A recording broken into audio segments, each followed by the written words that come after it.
அனைவருக்கும் வணக்கம். இன்று நாம் பார்க்க இருப்பது ஆயக்குடி பாலமுருகன் கோவில். ஆயக்குடி தென்காசி அருகே இருக்கக்கூடிய ஆயக்குடி பாலமுருகன் கோவிலை பற்றி பார்க்க இருக்கிறோம். இந்த கோவில் கும்ப லக்னத்தார்கள், கும்ப ராசினியர்கள் வழிபட வேண்டிய கோவில். முதலில் விஷயத்தை சொல்லிக் கொள்கிறேன்.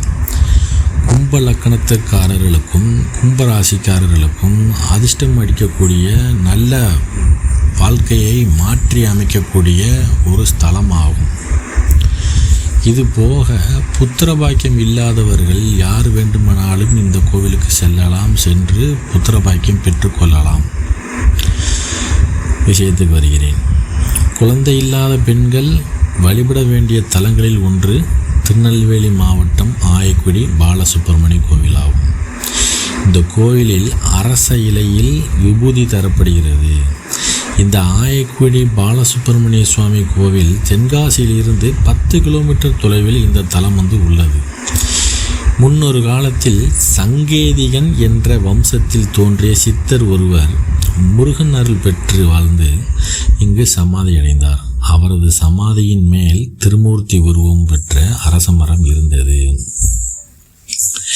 எனவே இந்த சித்தரை அரசரடியார் என்றும் சொல்வார்கள். இந்த பகுதியில் ஒருமுறை தோன்றிய போது முருகப்பெருமான் சிலை 3.5 அடி உயர சிலை கிடைத்தது. இவருக்கு பாலசுப்பிரமணிய சுவாமி என பெயரிட்டு கோவில் கட்டினார்கள். இந்த சிலை சித்தரின் சமாதி மீது பிரதிஷ்டை செய்யப்பட்டு பூஜை நடந்து வருகிறது. அருணகிரிநாதரால் பாடல் பெற்ற இத்தலம் சுமார் 600 ஆண்டுகள் பழமையானதாகும். குழந்தை இல்லாத பெண்கள் அரச இலையால் தரும் விபூதியை தண்ணீரில் கலக்கி குடிக்கிறார்கள். இதனால் குழந்தை பெறும் பாக்கியம் கிடைக்கிறது. எத்தனையோ பேருக்கு நடந்துள்ளது. அதுபோக கும்பலக்கணம் மற்றும் கும்பராசினியர்களுக்கு வாழ்க்கையை மாற்றி அமைக்கக்கூடிய ஒரு கோவில் இந்த கோவில் ஆகும். சில பிரார்த்தனை நிறைவேறிவிட்டால் படிப்பாயாசம் எனப்படும் நேர்த்தி கடனை செய்வார்கள்.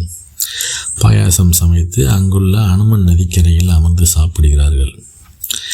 அப்போது சாப்பிடும்போது முருகனும் தன்னுடன் அமர்ந்து சாப்பிடுவதாக ஐதீகம். குழந்தை வரம் மட்டுமின்றி மற்ற காரணங்களுக்காக பிரார்த்தனை செய்கிறார்கள். முருகன் குழந்தை வடிவில் இருப்பார். இந்த கோவிலில் எல்லா கோவில்களிலும் தலவிருட்சம் ஒன்று மட்டும்தான் இருக்கும். ஆனால் இந்த கோவிலிலோ 5 தலவிருட்சங்கள் இருக்கும். சூரியன், அம்பிகை, விஷ்ணு, விநாயகர், சிவன் ஆகிய 5 தெய்வங்களுக்கும் தனித்தனியாக தலவிருட்சங்கள் உள்ளன. சிறிய கோவில்தான். அரச மரம், வேம்பு மரம், கறிவேப்பிலை மரம், மாவிலங்கு மரம், மாதுளை மரம், இது போன்ற 5 தலவிருட்சங்கள் உள்ளது. இந்த ஆயக்குடி பாலசுப்பிரமணிய கோவிலுக்கு போய் சென்று வந்தவர்கள் நிறைய பேர் நல்ல மாற்றத்தை அனுபவித்திருக்கிறார்கள். ஒன்று பொருளாதார ரீதியாக அல்லது குழந்தை ரீதியாக, குடும்ப ரீதியாக, மனோ ரீதியாக, பண ரீதியாக, இப்போ ஏதோ ஒரு ரூபத்தில் நன்மை உண்டுதான், அதில் மாற்றமில்லை. குறிப்பாக கும்பலக்கணம், கும்பராசிக்கு அதிரடி மாற்றங்கள் உண்மை உண்டு. கண்டிப்பாக சென்று வர வேண்டிய கோவிலாகும். நன்றி.